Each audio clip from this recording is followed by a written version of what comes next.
welcome to the Straight Talk series, part number 2 from the Mdda. And we are at the Destina One studio again as usual, ladies and gentlemen.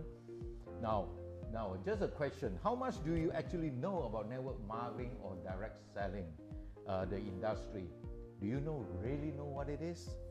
You are welcome to come to the Straight Talk series where you will know, and the second part of Mdda Straight Talk series where we will show you exactly what it is without fear or favor. I'm sure you will know someone who is involved in the direct selling industry somehow. Could be your family members, could be your friends, could be even your neighbor. Now, why are they getting into this direct selling industry? And there are also people whom you may know who has been in this industry for 6 months and 1 year, and then they fall out and they quit, you see. So even if you're a practitioner or a company manager or a consumer in the direct selling products as a business entrepreneur, you may like to hear this Straight Talk series where today we are going to share with you the advantages and the disadvantages of direct selling or network marketing, or sometimes more popular called multi-level marketing. Now, we have today 3 captains from the industry who have very vast experience and an enviable track record to share with you their insight of the industry. Now, please welcome our first guest here today, Encik Rosidi Isa, from the past president of Mdda and the managing director of Gemak. Assalamualaikum. Welcome, Encik Rosidi. Now, next is Mr. Aru. Mr. Aru hails the Asian Networker Convention Expo, the best notable leader of the year, and I will leave it to him to tell us more about himself later. Welcome, Mr. Aru. Thank you, Mr. Vincent. Thank you. And of course, last but not least, we have Encik Zulkifli bin Yaakob, who is the Principal Assistant Director of the Ministry of Domestic Trade and Consumer Affairs, KPDN HEP in Bahasa. As usual, he is one of the very, very passionate government servants, so to speak, who is involved in the direct selling industry. He is going to share with us his insight about this industry as well. Welcome, Encik Zulkifli. Thank you, Winston, and Assalamualaikum to all, and a very good afternoon. And I am your host, Winston Wong. Now, the main topic today, like I said, is the advantages and disadvantages of network marketing as a business model and what are its challenges of this business.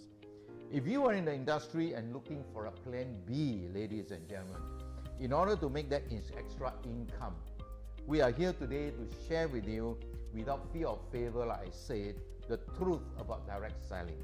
An industry that is clear or not clear, but there's a lot of misunderstanding towards the nature of the industry, and it is so sad that a lot of people, they misunderstood it. Therefore, I wrote my book here, The Misunderstood Industry. Anyway, for those of you who are calling in, the first 3 persons to call in, I'm going to give my book away for free. All right, and it's written by yours truly.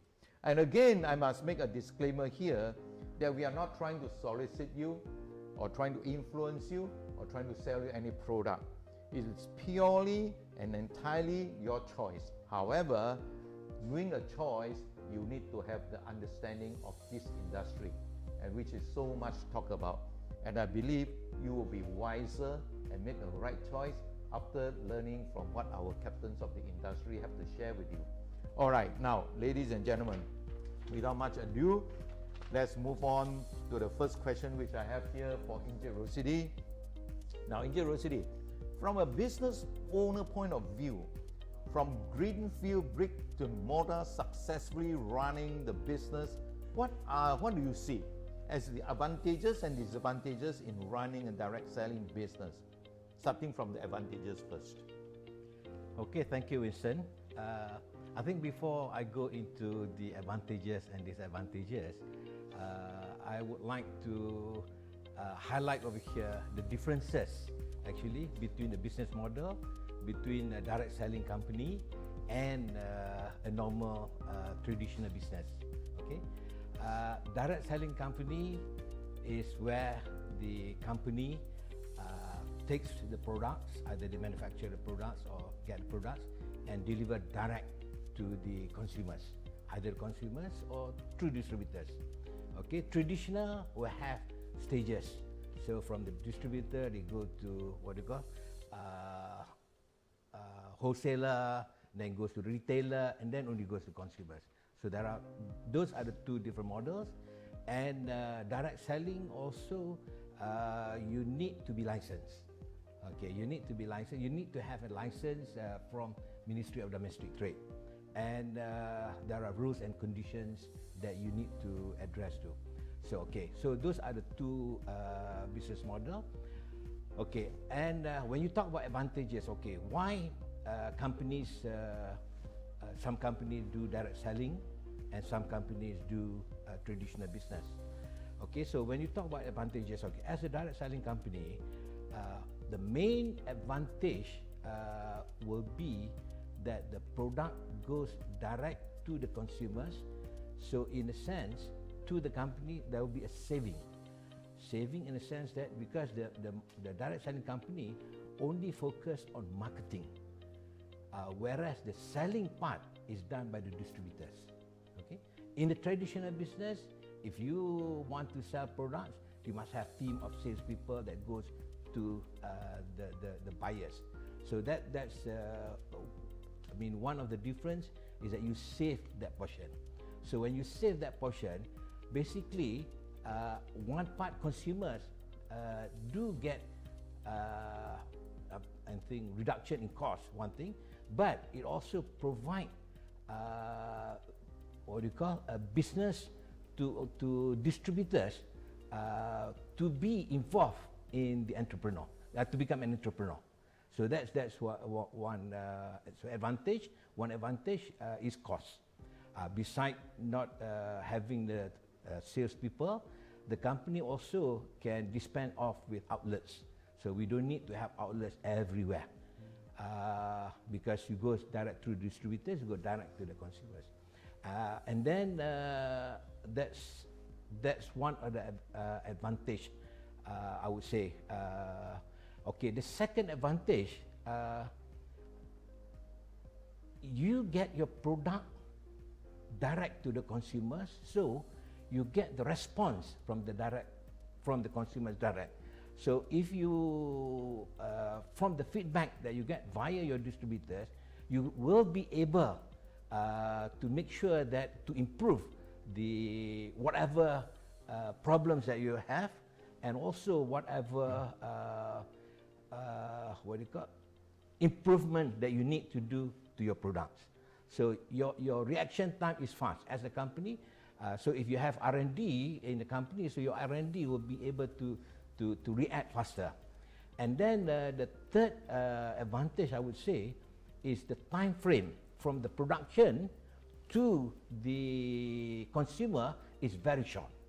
So it doesn't take months or to go, but it will just be in terms of weeks. From the manufacturing, it will go direct to the distributors, goes direct to the consumer.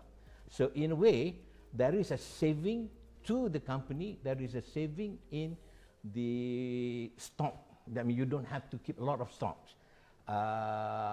And your production will be, you don't have a spike and a dip. And then the other thing is that you will not have a product that will be lying in the warehouse, lying in the retail shop, and waiting for it to be expired. So that's another advantage. So I see three kind of advantage that as a what do you call owner, as a company, a direct selling company. What about the issue about collecting debts? Because I've been in traditional business, and I've also been in the direct selling business in Johor City, and I find that the direct selling business, on a business point of view, the most joyful part is that you don't have to collect any debts. Don't you think so? Okay, yeah? Okay. That's another advantage to a direct selling company, because you're dealing with cash. Yes. So then you won't have what do you call the headaches of collecting money from your customers. Right. Especially in times like this, when the economy is down. Okay, So that's one advantage. I have customers who owe me for 6 months to a year, you know, and when I want to collect money from them, they say that they have no money and they want to drag on further, and you know, such are the cases where about traditional business, and that is another big advantage about direct selling. It eases your cash flow, ladies and gentlemen, or for those of you who are looking into a direct selling business. Why this business is so viable, and why I always think that this is the best distribution channel between a manufacturer to a consumer in this century. All right. Now, in curiosity, what are the disadvantages? Let's tell our audience here. You know, not all the nice stories, but we will tell you the facts about it as well. Okay, there are a lot of disadvantages as well. So any business, you have advantages and you have disadvantages. So I will probably list about 3 major disadvantages. Okay, one disadvantage, I'm not saying that it is bad, but I'm saying that it is disadvantage as comparing to what you call a traditional business. It may be good, okay. One is you need to be licensed. Okay, so you must have a license to be a direct selling company. Okay, in one sense it's good because it makes sure that those company that are existed, they are a licensed company. Okay, that there is a regulator that looks after it. Okay, but sometimes within the license there are a lot of requirements. Most requirements are good, but there are also some requirements that hinder what do you call the activities. Okay, for direct selling, I just take one example, and it's called what do you call cooling off period. There is a period of 90 days. 10 days. 10 days. Yes. 10 days whereby you are not supposed to give the product and you're not supposed to collect the money. So in the case now, actually, in business nowadays, people want that and then. Okay, so that's one area. But I'm glad to say that we have discussion with the ministry, and the ministry is actually recognize it and have what do you call is just waiting times for to make some changes to that cooling off period. But it is still that it affects some of the companies. And okay, so beside that, there are other regulations which I think in a way is good, but it has disadvantage to traditional business. Okay, another thing is that any products that you want to sell has to be approved by the ministry. Okay, it's good. That means the products of this multinational company has got the stamp of approval. Okay, but it is disadvantage if you compare with traditional, because traditional can come up with a product anytime and then can sell into the market. Okay, then there is also the other aspect of what do you call? You need to get if you want to do a promotion. You want to do, okay, for next week you want to do, you buy 3, you get 1 free or things like that, you need to get permission. Okay, so that's also disadvantage to if you compare to other traditional business. Okay, but along even, I mean, from what we understand, actually the ministry has also changes. Probably Zul can later on highlight. Ministry has already what do you call, recognized it and have come up with a solution to it. Okay, and the other good thing, but also disadvantage, is what do you call, you need to get, for example, a product, you need to get labeling of the product, you need it to get approved by the KKM. So as I say, some of this, even though it is disadvantage, but it is also good. The only thing is, we as an association have to play our role to educate the public, to come up with a statement to give the perception to the public that this direct selling company, a licensed direct selling company, which is a member of association, are really governed, regulated. So you as a consumers can be happy or can be, what do you call, contented that your interest is looked after.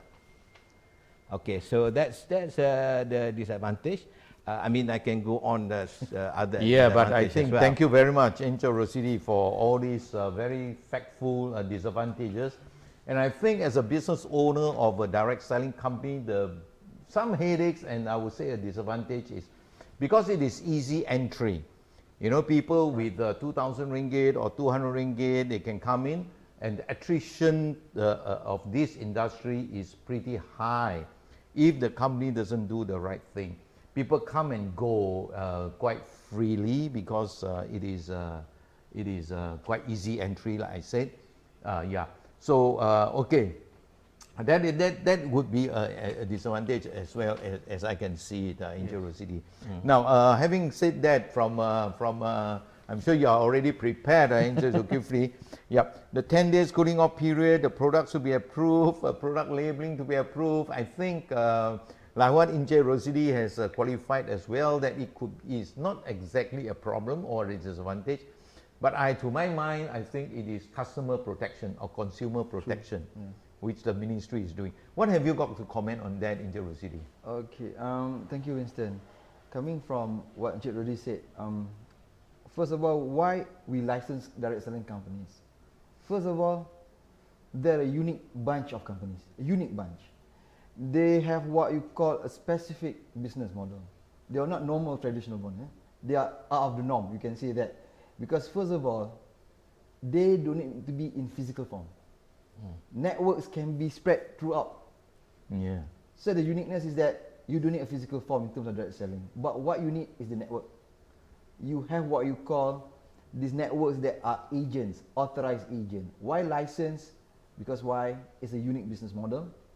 We want to have it be protected because that's why we have the act, the Direct Selling Act, to make sure that the industry.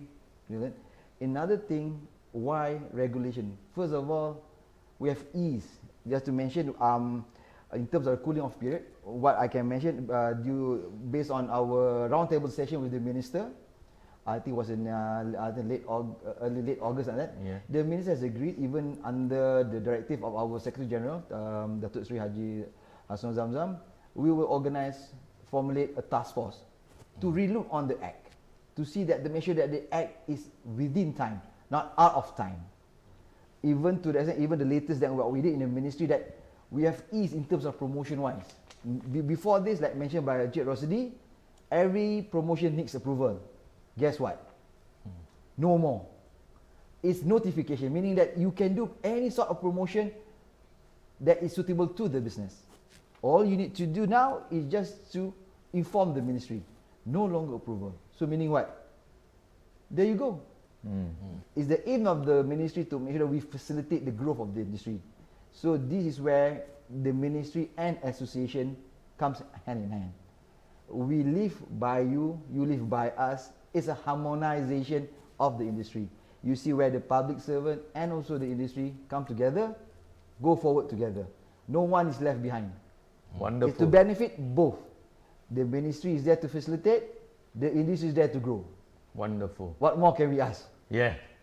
Thank you very much, Inja Zulkifli. That's very enlightening, and for those of you who are tuning in today, I hope that answers some of your questions and about why this industry is coming up, and Malaysia is placed number 7 today in the world, of direct selling. We are number 7 in the world.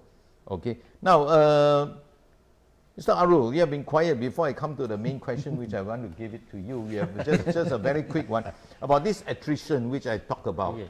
Okay, you being a leader, I'm sure in your network you have people that comes and go as well. Right. What do you think are the areas that causes this attrition, and what do you think are the solutions to it?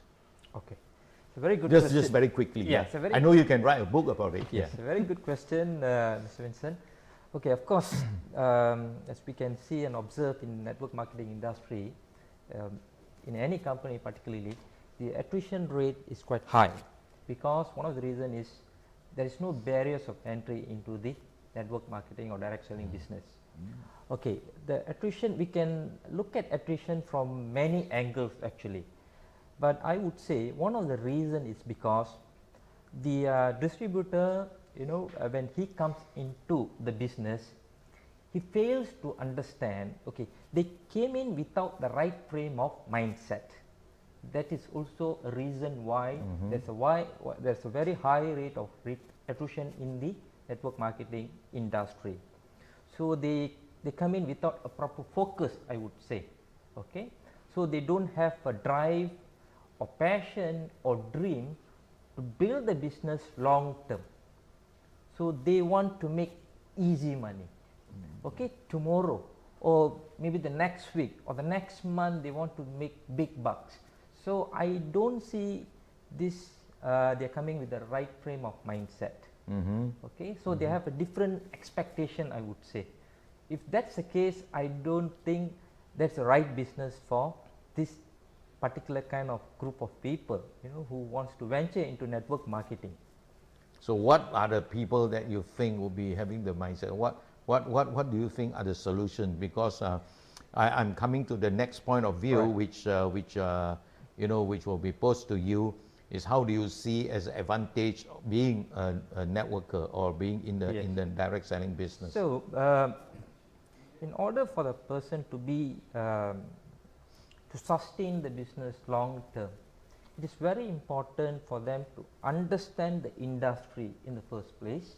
Okay, of course this is a very big industry, and we know for the fact that a lot of millionaires are being created every year in this industry. So it's a big ocean.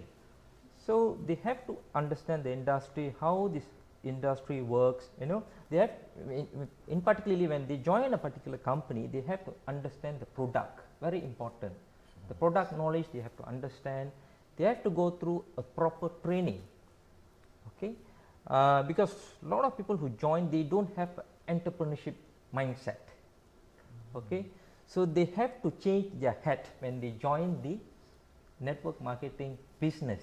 So they have to change their mindset to be more entrepreneurship, and they have to self-develop themselves also. It's very important. Training and self-development is equally very important in the business for you to sustain long term in the business. And with the right frame of commitment, hard work and passion, I hope that one day they will be able to build a sustainable, successful business over the years. Well said, Mr. Aru. Well, I always believe that in this industry, the first thing is they have to unlearn and they relearn. You know, a lot of people, they come into this industry without having, like you said, the mindset of learning. But to my mind, a lot of it has to be done where they come in and they are not prepared to unlearn what they have learned before. Exactly. And this is something new that they are going in through, you see.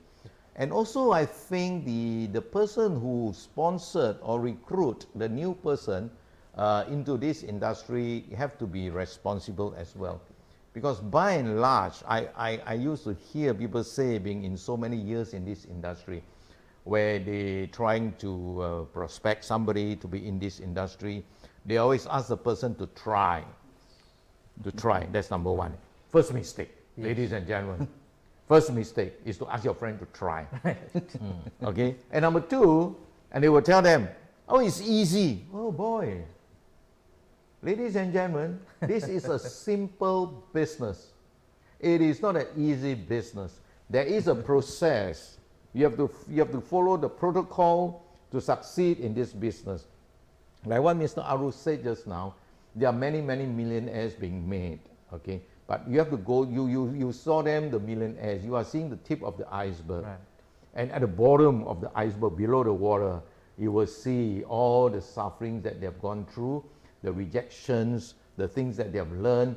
The family members may say they are crazy, right, and all kinds of things that they have faced, you know, friends rejecting them.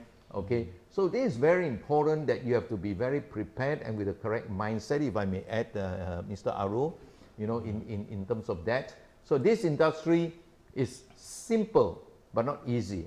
You have to have a mindset. You need to learn, ladies and gentlemen. Read books, learn about it.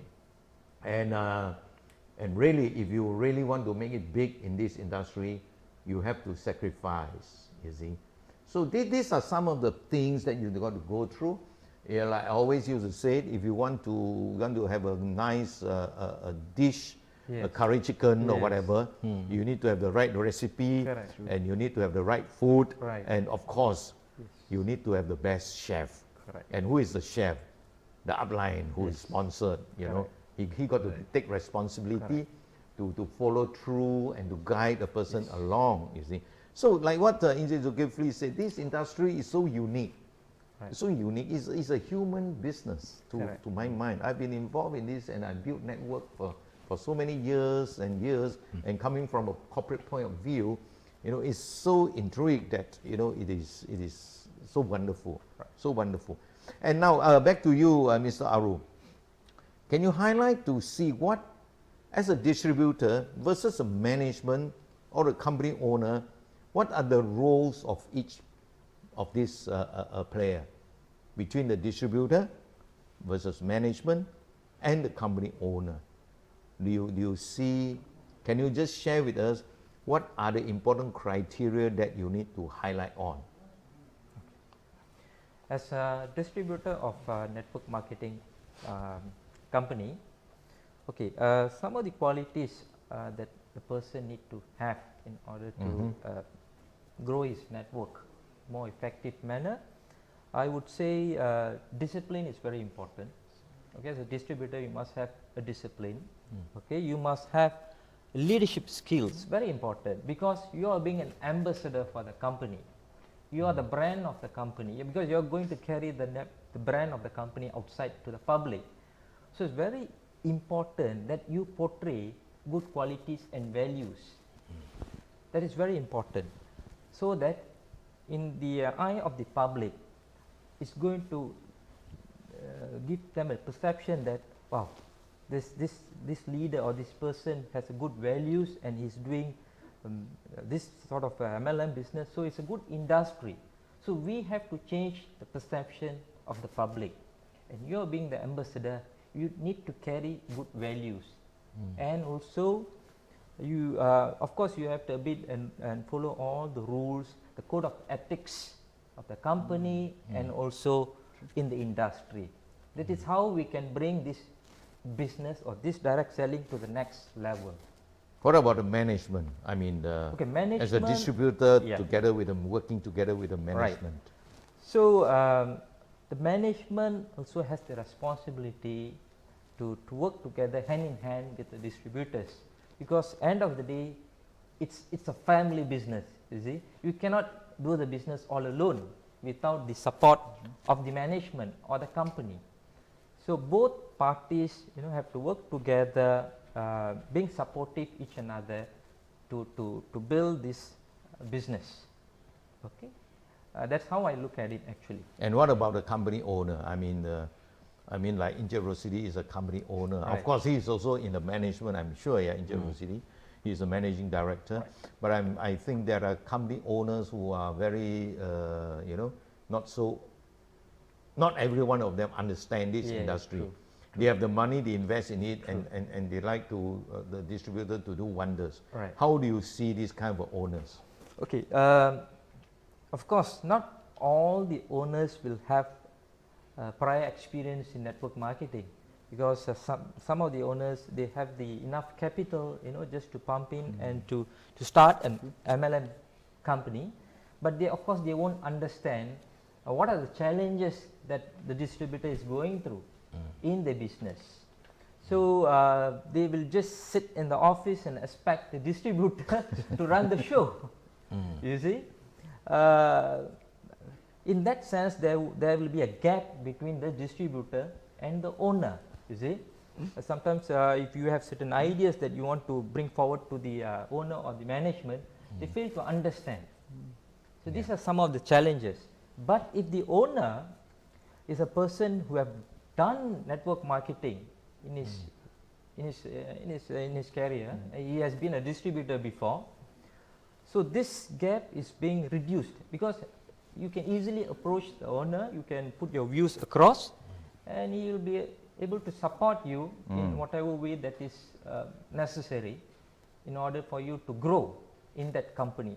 So it's very important for the owner also to understand what a distributor is going through. Yeah. Because this industry is a very unique industry, Vincent, as what Like what Encik Zul has said. mentioned. Yes, yes, yes, You yes. can't compare this industry to any other traditional business. That's why I always said it is very misunderstood. Right. Well said, Mr. Aru. Now, this industry, like you say, is so unique, yeah?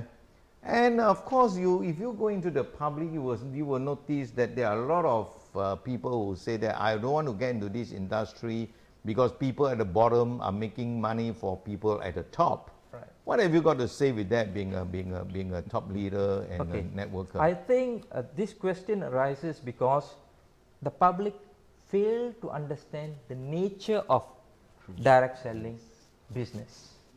Okay, direct selling business is governed by regulations and law, as what Mr. Zul has mentioned. Okay, so we work in the conformity of that rules and regulations and code of ethics. Okay, firstly, the public have to understand that, and secondly, of course, being upline or downline, it doesn't matter whether a downline is going to earn lesser than the upline, because in network marketing business, it doesn't constitute to the structure. If I'm a downline, if I'm going to put more effort, commitment and hard work, I'm going to earn more than the upline, you see. And That's true. the same applies to me. I have a lot of uplines who are above on top of me, but I'm earning more than them because I'm putting more commitment, I'm putting a lot of hard work, and I'm putting a lot of passion driving my business, and the amount of sales and volume of sales that I'm bringing into the business is more than my uplines. So it's fair. I You would create say. your own pyramid. Exactly. And you are at the top. Exactly. You are the line. So in other words, there is not much difference between, in this respect, between a traditional business and the MLM business or direct selling business. If you have more business, you make more money. Exactly. If you have less business, you make less money, irrespective whether you are the upline or downline. Yes. Yeah. And the other thing, if I may add, ladies and gentlemen, is that if you are talking about people at the bottom making money for people at the top, in fact, in any organization, in the traditional business as well, you will notice that people at the bottom are making money for people at the top. If you're a staff or you are a clerk, you are an executive, you're making money for the boss. Even if you're a manager, you're a GM, you're making money for the business owner. So all these are the traditional pyramid system as well, you see. So it doesn't mind that people at the bottom are making money for people at the top. In fact, this has been going on for centuries, that people at the bottom are making money for people at the top. It is just a mindset that you have to accept it, that MLM or direct selling is no difference. Yes. It's no difference from a traditional business. It is a business organization, like I always say. Correct. It is an organization that there will be people at the bottom and there will be people at the top. But in direct selling, it's very, very fair in the sense that if you are working harder, you can make more money than the people at the top. Okay. But in the corporate world or in the traditional business, if you are a clerk or an executive or even a manager, you will never be able to make money than people at the top. That is a fact, and you have to accept that, you see. Now, having said that, why do people join did not make much money? That's another thing, you know. And while some even lose money in this industry, as you know, right from the beginning, I want to make this as a straight talk without fear of favor. Yes. And there are a lot of people who make money as well. Yes. And there are people who lose money or make very little money. Yes. Okay. Why is that so, Mr. Aru? Thanks for coming, by the way, today. You are in the field, you know, you're a leader. So I have to pose this question to you. Correct. That's entirely, I would say, depends on the individual. Yeah. Okay. If that individual has a passion and drive to be successful in life, and he knows that this industry can offer that opportunity, and if he's willing to go all out, you know, with his commitment, long years of hard work, you know, sacrificing his time and taking responsibility, you know, being disciplined and managing his time properly in the business, with all these qualities, one person can build a huge empire and makes a lot of money. There is no doubt about this in network marketing industry. But is there everybody are willing to go through this process? Willing to go through this phase? A lot of people are not prepared to do this much of amount of work in network marketing industry. What they want is, they want a quick money. They are expecting that by putting little bit of effort, they can make so much of money, which doesn't work in network marketing industry. So that's the reason why people have to understand, if you want to make lots of money in network marketing industry, or you want to achieve financial freedom in network marketing industry, you have to put lot of hard work. You have to plan, you have to strategize, you have to drive your business. Because there is no better business model than network marketing industry, where you can build your business borderless globally. Even in traditional business, you can't build the business globally because there are a lot of restrictions. There are rules, in other countries where you can't just simply market your product. But network marketing industry will give you that opportunity. So are you prepared to do the work? Are you prepared to discipline yourself, to unlearn and learn, self-develop yourself and grow, and you are willing to walk the extra mile? All right, well said, well said. Well, thank you, Mr. Aru. Like I always said, in this industry, well, I mean, you can do it part-time, you can do it full-time, or you can do it anytime. But the commitment is very, very important, that you need to really, really make sure that it is being done properly. All right. Now, we have a question here from Mr. Simon Lim, actually. Mr. Simon Lim from Butterworth, Penang. Before we go into the video, a corporate video later on. Yeah. How can I be a successful direct selling distributor? That could be for you and Injit Rosidi, actually. Yeah. Oh, Injit Rosidi, from you first. You've been keeping quiet for a while. Yeah, the question was not directed at me, so I've been quiet. Okay, anyway, how can you be successful in a network marketing? As a distributor. Okay, I think first of all, you must, as what Aru mentioned just now, you must have passion. To be successful, you must have passion, you must be willing to learn, and you must have the drive. You must work hard. You have to sacrifice a lot, because you need to build a network. You cannot be on your own. If you're on your own, then it would just be like normal trading. Okay, so the difference is that you in a network marketing, you have to build a network, and it is not easy to build a network. You have to be a leader. You must have the passion. You must have the, what do you call, not only the drive, but also, because it involves human relationship. You are going to develop a group of people underneath you. So this is not easy things to do, but those who are successful, they have this kind of, as what Aru mentioned, they have those kind of criteria, characteristic, and they are leader. You can see them as leader. On the aspect of the company side, the company must provide training. We must, because you know that a lot of people that comes into direct selling, some of them, I mean, they don't have a certification in direct selling, a degree in direct selling or things like that. They don't learn in university or things like that.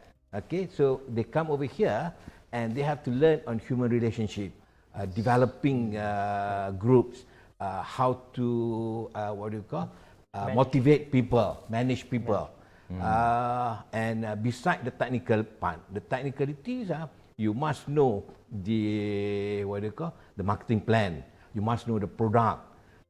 You must know how to sell. All those things are technical things that you need to learn. And the company has to provide the training for their what do you call, marketeers, network marketeers, in this technical thing. Yeah. Okay. So well training, said. I think training is very important part. Yeah. Education and training and learning. Well, I always used to have a saying, your first step to transformation is education. Ladies and gentlemen, if you want to transform, you want to do something else, you have to learn first. Education is part and parcel of the success of this. It is part of the protocol for success. Now, ladies and gentlemen, let's take a break and let's go into the corporate video, and you will see why the success it is and enjoy it. What is the journey that you will enjoy in this industry?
Welcome back, ladies and gentlemen. I'm sure that that is a very intriguing video about the history, a little bit about Mdda, the Malaysian Direct Distribution Association. That's where we are, and we are doing a service to the industry. Like I said just now, Mdda, the passion of Mdda is really, really great, and I don't think that you will see any other association that has done as much as Mdda for the industry, ladies and gentlemen.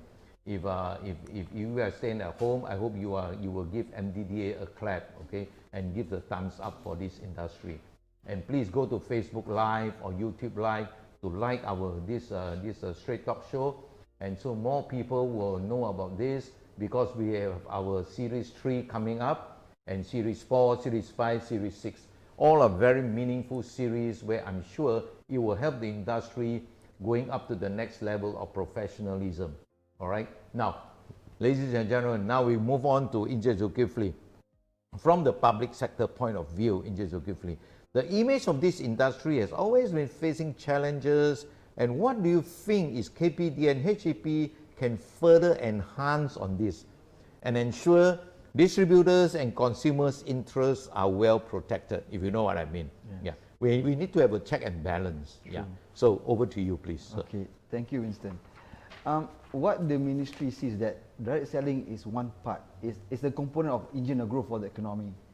Like you mentioned earlier, we are ranked 7 in the world. Ranked 7. Malaysia is just a small country, yet we are among the big players. Right. So that shows what? We have the right mindset. We have the right products. Best part, local companies who are achieving targets with the right marketing plan. And furthermore, licensed companies. Yeah. Licensed companies. Imagine that. Why are they licensed? First of all, they comply with the regulations. They have the right products with the right certification. Furthermore, marketing plan, not scam marketing plans. They are what you call feasible, workable, and profitable marketing plans. Kudos to Malaysia. I will say that. Malaysian-owned companies. Coming back to networkers and companies. Networkers are the veins of the companies. Without them, you have the right product, you have the right marketing plan, but without them, you're just a company. So that's what the best part of this niche market of this direct selling is the uniqueness. You have independent business owners. You're creating skilled entrepreneurs. Exactly. Furthermore, they are not afraid to talk. Right. So we are training the right essence towards it. But of course, what Mr. Aru said, you have to have the right mindset. What the ministry sees that that's why we have the act. Malaysia is among the first in the world to have this unique act. Why? We see the potential of the business to grow, but we want it to grow harmony without any negative impact. Why is there any negative impact? There are bad seeds in the industry. Why they fail? Like Mr. Aru said, they think that by investing amount, not effort, they can make it. No. This is true after years in this unit doing direct selling, taking care of direct selling. What I see is that without proper training, the right mindset, right product, good marketing plan, licensed company, there are the key components. So the effort made by the ministry, a part of the government effort is to make sure that make us make the industry a positive outlook. As being ranked number 7, that alone shows what? It's workable, it's feasible, it's profitable. So let us grow together. I said if you have the right thing, come talk to the ministry, get your license. You get your license, go on. The environment is there for you. Yeah. It's already been set. Right. You chart your way. The government here is to make sure you facilitate the growth. Yeah. So that's why coming back where we're looking at, we want to have a positive outlook. That's why the ministry always hand in hand with association. You are the expert, you are the groundwork. The ministry here to facilitate the growth by the industry for the industry. Well, thank you. Well said, Encik Zulkifli. Now, as far as the consumer protection is concerned, do you think the practitioners, I mean the people who are in the direct selling industry who are doing it, have an important role to play, or is it just the company? Is it, you know, or is it both? What is your point of view? Personally, it's a win-win situation for everybody. There's no point of one benefiting the other. It should be both benefiting the same thing. The company must exist with the network. Network must exist within the company. They should complement each other. That's where the ministry comes in. We are part of the system. That's why we facilitate the growth of the industry by virtue of having new policies to make sure that business grow within the ethical limits. We have code of ethics, which the industry is so proud of. As I mentioned by Encik Aru, we have a code of ethics. If you follow that, efforts and whatnot, there you go. Perception must be changed. So that is where the ministry comes in to make sure that we assist the industry in making sure that positive outlook and change perception of this negativity that say that all direct selling companies are scams. Bear in mind, a licensed one, I can't say much. Everyone knows it's a fair thing. But licensed company, I'll tell you, track record wise, that's why we're number 7. Yes. What do you think are the lacking in creating a better understanding among the general public in terms of the image of this industry? I mean, that's what this Straight Talk is all about, ladies and gentlemen. We want to create the different image of this industry for people to accept that this is an industry and this is a business. And many times I ask friends and all this, you know, they will answer me, they say that, oh, I don't know about this sort of a thing. Ladies and gentlemen, direct selling is not a thing. Direct selling is an industry. It's a very professional industry, a very professional business, you see. And therefore, we are doing this Straight Talk to highlight to you the key points about this industry. It doesn't matter that if you think that this is direct selling is not for you. It doesn't matter. But yes, at least you accept that direct selling is a good industry and it is something that you need to give respect on. All right. Now, to come back to you, what do you think the government needs to do together with Mdda? Is it a public exercise or press coverage or, you know, something, you know? I think it's very holistic thing. I mean, like, we know now that MDDA is on the ground. You know what's going on in terms of industry, know how whatnot, and we need to work closely together. I mean, what's point of having an association that governs its own members, but we can't penetrate in terms of perception change? Right. The ministry aim is still the same. We must go hand in hand. We cannot go one beyond the other. Like I said, the ministry, we are not practitioners. We are what I call custodian of your own rules, do's and don'ts. Right. We make sure that you follow your own standards, or even better than that. So, All right. not to say we punish, but we'll remind you time from time. Look, hang on.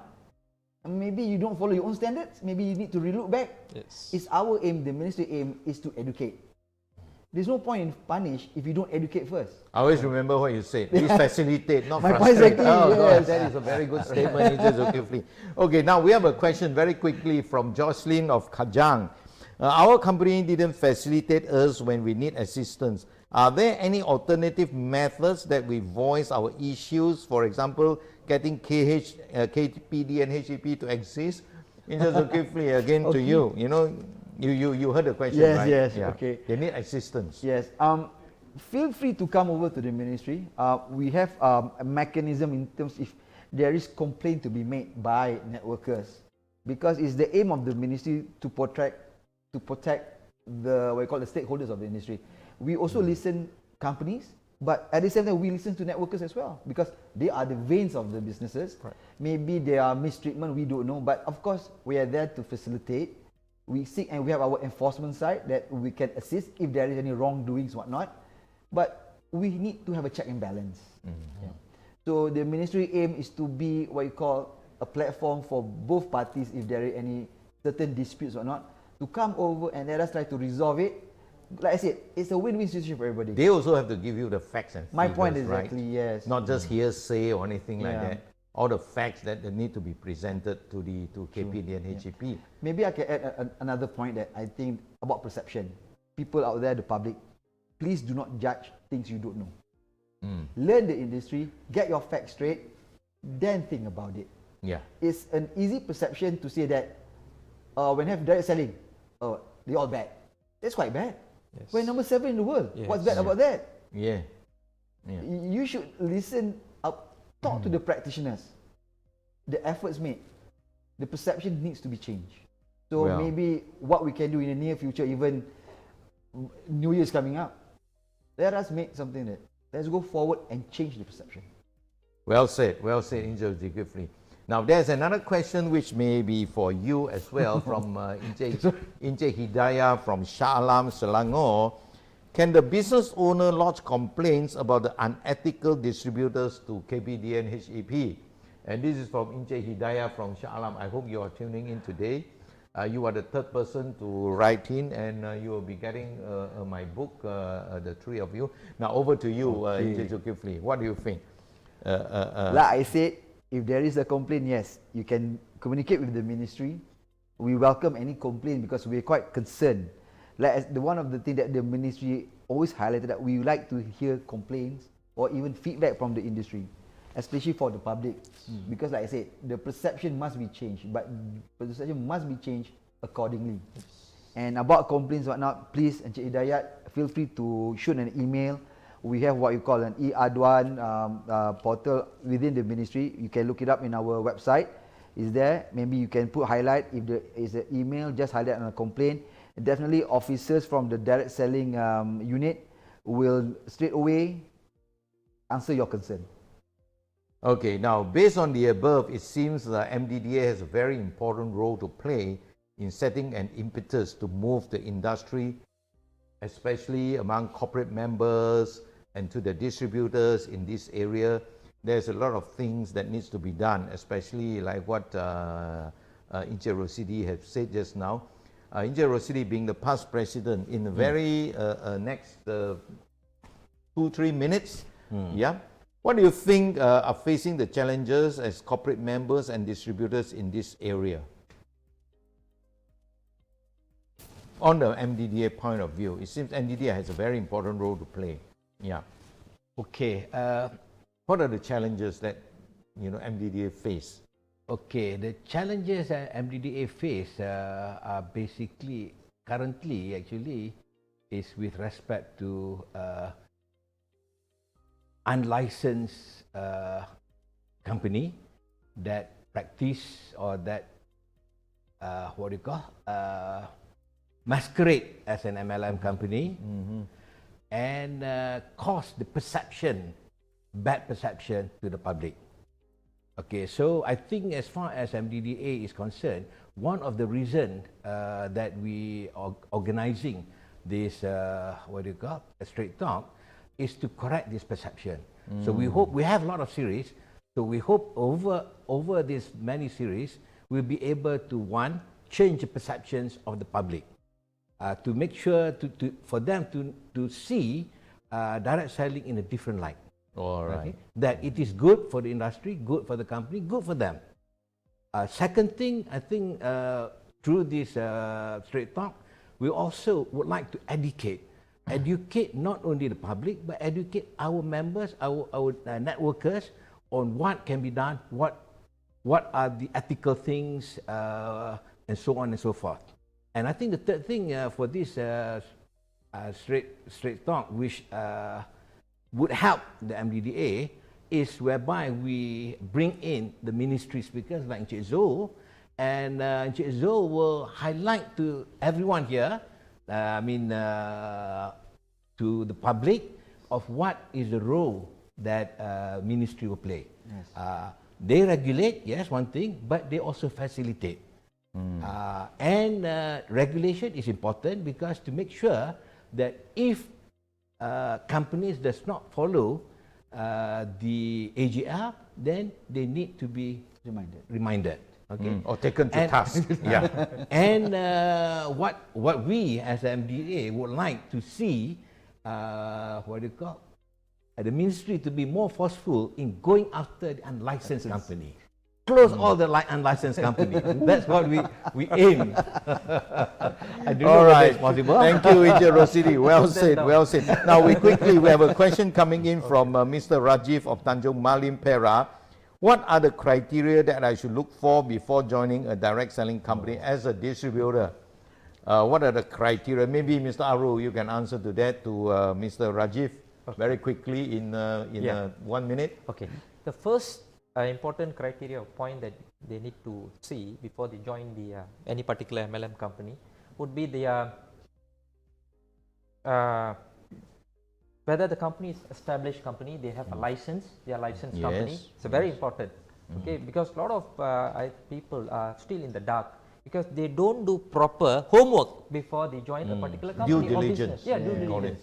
Because so that it must be a legitimate licensed company. Yes. They must have a proper product. Okay, for consumers. Okay, it can be health product or whatever product. Yeah. But it has to benefit the consumer, Legitimate the public, products. end of the day. Very important. And the company must have a proper endorsed marketing plan by KPD and KKHGP and also the other regulatory bodies like MDDA. They must go through they must do proper checking on all these factors before they decide on joining the proper legitimate company. Thank you, Mr. Aru. It's all well said. Now, we have the last minute here. I always believe that joining a company is a matter of choice, and choice is more important than hard work. So educate yourself and make the right choice. Now, we have a final question here from Encik Asman Hussein from Sungai Petani. You know, I'm rushing through to answer all the questions. Is there a career path or future for someone who hold the title distributor or agent of a direct selling company? Now, if I may add, Encik Asman, if I can answer that for you, is that there is certainly a career path for you. And in fact, I always believe that network marketing will be the next profession in this century. Okay, trust me, this is going to be the industry of the future. All right, like what Encik Zulkifli said, you know, we are number 7 in the world today. All right. Ranked number 7 in the world. We do about 20 billion ringgit sales, you know, of revenue among all the direct selling companies. Well, now without much ado, I hope that I did answer all the questions from our people who tune in. All right. Now, in conclusion, I hope this will give our viewers a good understanding of the industry, and in closing the gap between the known and the unknown, including the differences between the facts and opinions, ladies and gentlemen. And now, the above will bring us next to our next series of Straight Talks, which we are going in the next series, which is series number 3, which we will deal with education and training, ladies and gentlemen, which is a very important aspect of part and parcel of the success of this industry.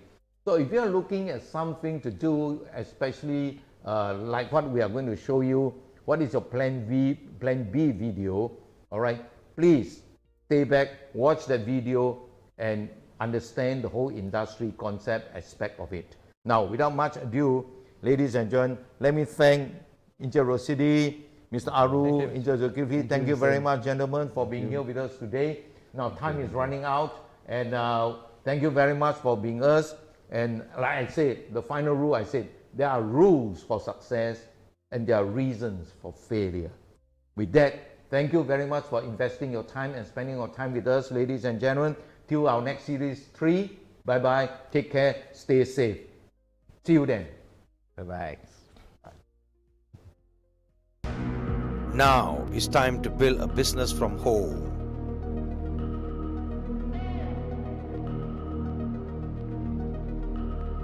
We are a nation at war with invisible forces. News concerns over the coronavirus outbreak, and once again they are affecting the stock market. The situation we are now facing is unprecedented in history. We have a hope that is actually looking into the vaccine. Start with breaking news. Wall Street is about to close any minute now. The Dow collapsing. Just stay at home. Those special times when countries are in lockdown, air travel is banned, and even borders are closed, many people are looking for possibilities to generate an income from home. Does a home business really exist? Can you make a living with a laptop and a phone? And would it be worth it during a crisis like now? Will it still work when the situation is over? Yes, it will, because it has for more than 100 years. This $200 billion industry is called network marketing.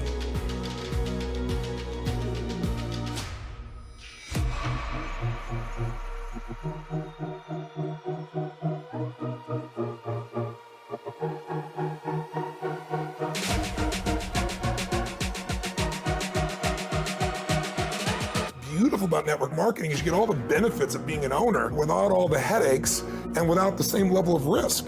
I'm a big fan of network marketing, always have been, and you continue to grow your skill set. So I'm a tremendous believer in network marketing, and I'm a great believer in entrepreneurs. The reason Kim and I endorse network marketing is because unemployment keeps going through the roof, wages keep coming down. That's why we endorse it.